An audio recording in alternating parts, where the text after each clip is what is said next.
Redresse-toi, Syrah. Le peuple doit voir que la future reine de cet empire porte la parure royale avec la rigueur de son rang. Ton silence est acceptable, mais ta lassitude m'offense. Souris, c'est ta beauté qui valide ce pacte devant la cité. Le soleil tape fort aujourd'hui, Birima. Mon sourire ne changera rien à la poussière du chemin. Pourquoi cette précipitation à m'exposer ainsi? La dot a été versée. Ma famille est à l'abri. N'est-ce pas suffisant? Rien n'est suffisant tant que ce royaume ne voit pas que j'ai acquis le plus beau fleuron de la noblesse d'Ourou. Tu es l'image de ma réussite. Ne discute pas mes ordres. Contente-toi d'être cette présence parfaite à mes côtés. Le reste ne te regarde pas. Toi, le vagabond, pousse tes jambes du chemin du prince. Ce n'est pas un endroit pour les rêveurs de poussière. Le chemin appartient à celui qui marche, pas à celui qui l'achète, me semble-t-il. Mais je vois que vous transportez un trésor bien lourd, monsieur. Elle a l'éclat de l'or, mais le regard éteint de ceux qui portent le poids des autres sur leurs épaules. Garde tes réflexions d'insolent pour tes semblables. Cette femme est mon héritage, ma promise. Elle n'a que faire de tes analyses de rue. Viens, Syrah, ne laisse pas tes yeux traîner sur ce genre de personnes. Il n'a rien dit de mal, Birima. Il a seulement remarqué que le soleil est chaud. Pourquoi tant de colère pour un homme qui ne possède rien d'autre que son bâton? Peut-être parce que celui qui possède tout craint par-dessus tout ce qu'il ne peut pas commander. Prenez garde, les bijoux les plus lourds finissent par empêcher de respirer.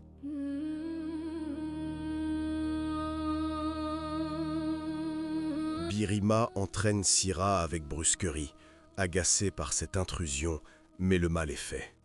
Massar a planté une graine de doute dans l'esprit de la promise. Syrah, d'habitude si résignée à son sort, n'a pu détacher son regard de cet inconnu qui semblait lire à travers son masque de noblesse. De son côté, Massar est intrigué. Derrière la beauté de marbre imposée par Birima, il a entrevu une femme qui étouffe. La ruse sociale de Birima vient de rencontrer son premier obstacle, un homme qui n'a rien à perdre.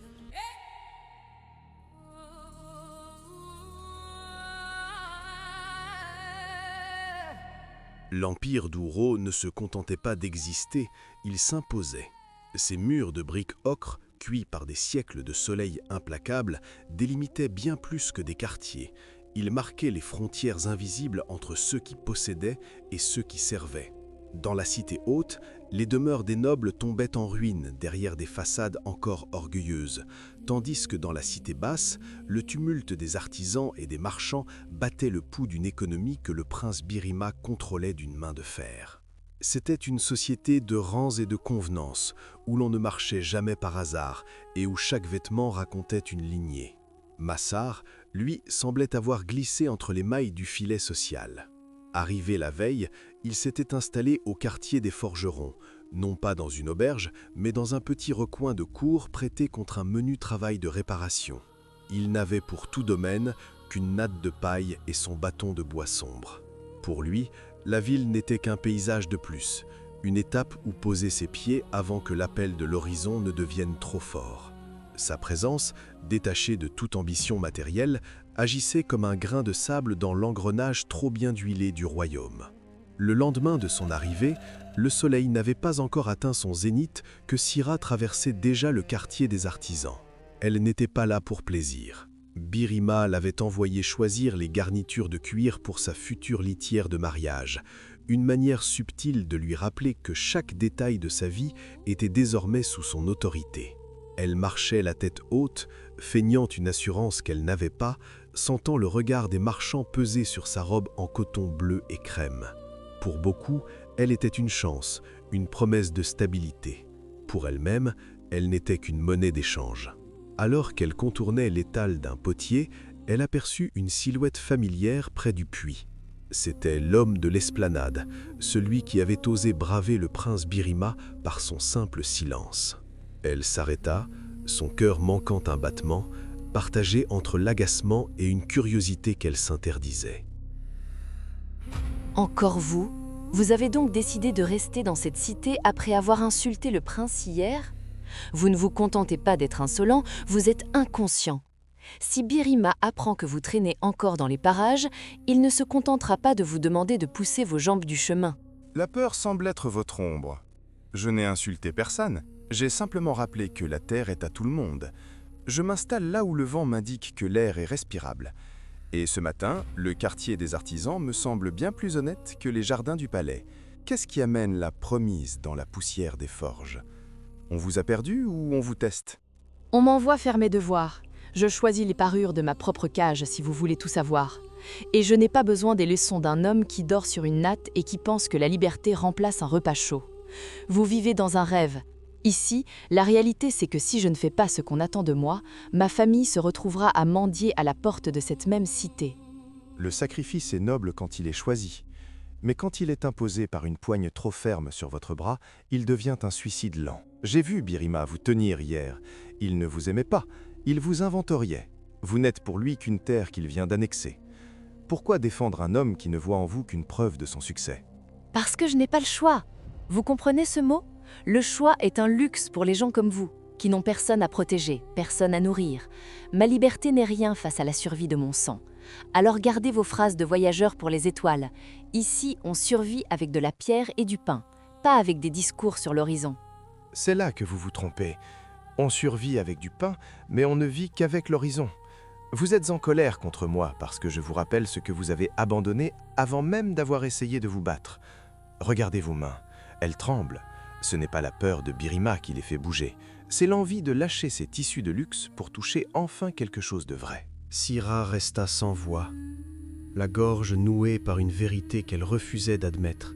Massar ne parlait pas avec la passion d'un amant, mais avec la froide clarté d'un miroir. Il ne la flattait pas, il la mettait à nu sous le soleil de midi. Elle détestait cette sensation de vulnérabilité. Elle aurait dû tourner les talons, rejoindre ses gardes qui l'attendaient au coin de la rue. Mais elle restait là, ancrée au sol par le regard de cet étranger qui ne lui demandait rien. Autour d'eux, le marteau du forgeron frappait l'enclume, un rythme régulier qui semblait scander l'inéluctabilité de son destin. Elle se sentait soudain très fatiguée de jouer son rôle de noble stoïque. Pendant ce temps, à quelques rues de là, Birima n'était pas resté inactif. Il n'aimait pas les imprévus. L'homme qu'il avait croisé la veille sur l'esplanade n'était pas sorti de son esprit. Pour Birima, un homme qu'on ne peut pas acheter est un homme qu'on doit briser. Il avait déjà envoyé ses informateurs dans les bas quartiers pour savoir qui était ce Massar. Il ne voulait pas une confrontation directe qui ferait de lui un tyran aux yeux de Syrah. Il préférait la ruse sociale, isoler l'individu, le rendre suspect aux yeux des autres et montrer à sa promise que son héros de passage n'était qu'un paria sans valeur. Le prince monta sur son cheval, une bête nerveuse qu'il domptait avec une brutalité contenue.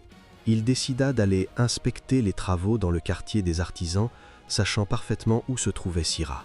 Son autorité devait être réaffirmée, là où la liberté de Massar avait osé s'exprimer. Il arriva sur la place du puits, alors que Massar et Syrah étaient encore face à face, leur silence en disant plus long que n'importe quel cri. Son regard tomba immédiatement sur Syrah, debout devant l'étranger, les yeux encore brillants d'une émotion qu'elle ne parvenait pas à cacher. Il ne descendit pas de cheval, il surplomba Massar. Sans un mot pour Massar, il tendit une main impérieuse vers Syrah. « Tes choix de tissu semblent prendre beaucoup de temps, Syrah. Ou peut-être est-ce la compagnie des mendiants qui ralentit tes pas ?» Syrah hésita. Elle regarda Massar, puis la main de Birima qui se refermait déjà dans le vide, prête à la saisir. C'était le premier test de sa loyauté sociale. Devant tout le quartier des artisans qui s'étaient arrêtés de travailler, elle devait choisir son camp. Mais avant qu'elle ne puisse bouger, Massar se leva lentement. « Le prince a raison, Syrah. Choisissez. Mais sachez que si vous montez sur ce cheval aujourd'hui, la porte de votre propre jardin se refermera pour toujours. » Le silence qui s'abattit sur la place du puits était plus lourd que le fer que l'on battait quelques instants plus tôt. Dans ce quartier où les murs transpiraient la sueur et le labeur, l'irruption de Birima, sur son étalon à la robe luisante, ressemblait à une invasion. Le prince ne daigna même pas regarder la poussière. Ses yeux étaient fixés sur Syrah, exigeant une soumission immédiate devant ce témoin insolent qu'était Massar. Syrah sentit le poids des regards de tout le Visanage. Elle savait que si elle ne prenait pas cette main tendue, le scandale ruinerait le peu de dignité qui restait à sa famille. Elle vit le mépris dans les yeux de Birima, un mépris dirigé vers Massar, mais qui l'éclaboussait elle aussi. Elle fit un pas en avant, ses sandales crissant sur le sol aride. Elle ne regarda pas Massar, mais elle sentait sa présence comme une brûlure dans son dos. D'un geste lent et presque mécanique, elle posa sa main dans celle du prince. Birima la hissa sur sa selle avec une force brusque, dépourvue de toute tendresse. Pour lui, ce geste n'était pas une aide, c'était une reprise de possession. Il fit faire un demi-tour violent à sa monture, faisant voler un nuage de poussière sur Massar qui restait debout, immobile comme un roc au milieu du courant. Birima ne lui adressa pas une parole, préférant le traiter comme un élément du décor, une nuisance invisible. Le prince était un homme qui aimait la beauté de Syrah comme on aime l'éclat d'une pierre précieuse, avec l'orgueil du propriétaire, jamais avec la chaleur d'un compagnon. Tu me déçois, Syrah. Une femme de ton rang ne devrait pas se laisser distraire par les divagations d'un vagabond. Ces gens-là n'ont pas de passé et n'auront jamais d'avenir. Ils sèment le doute parce qu'ils n'ont rien d'autre à offrir. Ne m'oblige plus jamais à venir te chercher dans de tels endroits. Ton temps m'appartient, ne l'oublie pas. Je n'oublie rien, Birima. Je choisissais les cuirs pour notre litière, comme tu me l'avais ordonné. L'homme n'était qu'un passant qui m'a aidé à remonter un seau. Pourquoi transformer un acte de charité en un crime contre l'État ? Ta méfiance est une insulte à mon éducation. Ma méfiance est la gardienne de mon honneur. Ce royaume ne repose pas sur la charité, mais sur la force et la loyauté. Ce soir, nous recevons les dignitaires du Sud. Je veux que tu sois impeccable. Porte la parure d'émeraude que j'ai t'ai offerte. Je veux qu'ils voient ce que le prince Dorou a su conquérir. La soirée au palais fut une épreuve de chaque instant. Syrah déambulait parmi les invités comme une automate. La parure d'émeraude pesait sur son cou, froide et lourde, comme une promesse de servitude. Birima la présentait à ses alliés avec une fierté hautaine, soulignant sa lignée et sa grâce comme s'il lisait un catalogue de marchandises. Jamais il ne lui demanda si elle était fatiguée, jamais il ne chercha à croiser son regard pour y lire une émotion. Pour lui, elle était parfaite parce qu'elle était là, belle et silencieuse. Mais dans l'esprit de Syrah, les paroles de Massar résonnaient comme un tambour. « Birima ne vous aime pas, il vous inventorie ». Elle réalisa avec une clarté effrayante que sa vie de reine ne serait qu'une longue procession d'apparence où elle n'aurait jamais droit à la parole. Le lendemain, incapable de rester enfermée dans l'atmosphère étouffante du palais, Syrah profita d'une visite à la bibliothèque de la cité basse pour s'échapper à nouveau. Elle ne cherchait pas Massar, se disait-elle, mais ses pas la ramenaient vers le quartier des forgerons. Elle le trouva près du puits, réparant une charrette brisée. Il ne semblait pas surpris de la voir. Cette fois, il n'y avait pas de provocation dans son regard, seulement une attente paisible.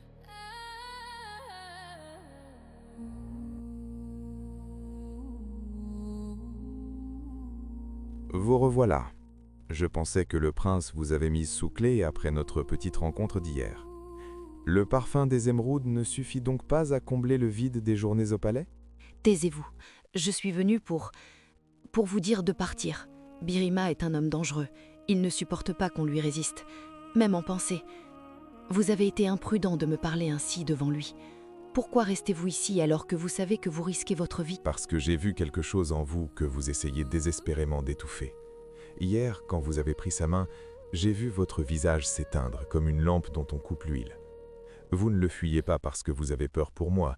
Vous venez ici parce que vous avez peur pour vous-même. Vous avez peur de vous réveiller dans 10 ans et de réaliser que vous n'avez jamais vraiment vécu. Et que proposez-vous ? Que je m'enfuis avec un homme dont je ne sais rien, laissant mes parents mourir de faim et de honte ? La vie n'est pas un conte, c'est un échange. Je donne ma liberté, ils reçoivent la sécurité. C'est un marché honnête, même s'il est cruel. Je ne vous propose pas de vous enfuir, je vous propose de vous souvenir de qui vous êtes. Regardez cette eau dans le puits. Elle est enfermée par des pierres, mais elle reste de l'eau. Si vous oubliez votre propre nature, alors Birima aura vraiment gagné. Je reste ici parce que je veux être là le jour où vous déciderez de déborder de vos murs. Vous parlez comme si vous lisiez en moi. Pourtant, nous ne sommes que deux étrangers qui se croisent dans la poussière. Le prince m'appelle son fleuron, ma famille m'appelle leur sauveuse, mais personne ne demande jamais qui je suis vraiment. Je m'appelle Massar. Dans certaines langues de l'Est, cela signifie le destin ou le chemin parcouru. Je n'ai pas de titre, pas de terre, mais mon nom m'appartient. Et vous? Quel est le nom que vous portez quand les masques du palais tombent? Je m'appelle Syrah. Mon père me disait que ce nom signifie le chemin. Quelle ironie, n'est-ce pas? S'appeler le chemin quand on est destiné à rester immobile dans une cage de marbre, à attendre qu'un homme décide de notre humeur? Syrah, c'est un nom qui porte une promesse de mouvement, pas d'immobilité. Birima voit en vous une destination, un trophée qu'il a enfin atteint. Mais un chemin, Syrah, ça ne s'arrête jamais vraiment. Ça continue toujours, même là où l'on croit qu'il n'y a plus de passage. Vous avez une manière très étrange de voir le monde, Massar, très dangereuse aussi. À vous entendre, tout semble simple. Mais le monde de Birima est fait de murs de pierre, pas de métaphores. Pourquoi restez-vous ici, à risquer votre vie pour une femme dont vous venez à peine d'apprendre le nom? Parce que parfois, Syrah, il suffit d'un nom et d'un regard pour comprendre qu'un voyage ne fait que commencer. Je cherche à voir ce chemin dont vous portez le nom s'ouvrir enfin devant vous. À ce moment précis, loin de toute passion théâtrale, une étincelle de pure reconnaissance brilla entre eux. Ce n'était pas l'amour des chansons, mais la compréhension profonde de deux êtres qui se reconnaissent dans leur vérité. Syrah vit en Massar non plus un vagabond, mais un homme qui comprenait sa douleur sans la juger. Massar vit en Syrah une femme d'une force immense, prête à se briser pour les siens. Ils discutèrent longtemps, de choses simples, de voyages, de la couleur du ciel dans le désert, loin des titres et des dettes. Pour Syrah, ces instants étaient les premiers moments de véritable tendresse humaine qu'elle connaissait depuis des années. L'étincelle s'était allumée, non pas par le désir, mais par la compassion. Cependant, dans l'ombre d'une ruelle adjacente, un homme à la solde de Birima observait la scène. Il ne voyait pas la compassion, il voyait une trahison. Il ne voyait pas une conversation, il voyait une conspiration. Pour Birima, qui attendait son rapport dans le secret de son cabinet, l'heure de la ruse brutale avait sonné. Syrah ne savait pas qu'en cherchant un peu d'air, elle venait de signer le début d'une traque impitoyable. Alors que Syrah s'apprête à rentrer, Massar lui remet un petit objet sculpté dans du bois de santal, un oiseau aux ailes déployées, pour que vous n'oubliez pas que le vent vous attend. Syrah cache l'objet dans sa robe, mais en arrivant au palais, elle trouve Birima, assis dans sa chambre, l'attendant dans le noir. Il ne crie pas, il sourit, d'un sourire qui ne touche pas ses yeux. « J'ai une surprise pour toi, Syrah. Demain, ton ami le vagabond sera arrêté pour vol de biens royaux. On a retrouvé un collier de ta famille dans sa besace. Que penses-tu de la justice de mon empire ?» Syrah comprend avec effroi que Birima a lui-même placé le bijou pour détruire Massar. La ruse sociale est devenue une ruse criminelle. Le piège est tendu, et la vie de Massar ne tient plus qu'à un fil. Birima utilise son pouvoir pour salir l'image de l'homme qui a su voir le cœur de Syrah. Notre promise se retrouve face à un choix déchirant. Se taire et laisser l'innocent périr, ou parler et risquer la ruine totale de sa famille. Et vous, chers spectateurs, qu'en pensez-vous? Massar aurait-il dû être plus prudent et quitter la ville dès le premier avertissement? Syrah peut-elle trouver un moyen de prouver l'innocence de Massar sans se dénoncer elle-même? Birima est-il allé trop loin ou fait-il simplement ce qu'un prince doit faire pour protéger son héritage? Donnez-nous votre avis en commentaire. On se retrouve très bientôt pour l'épisode 2, où la chaîne d'or se fera de plus en plus lourde.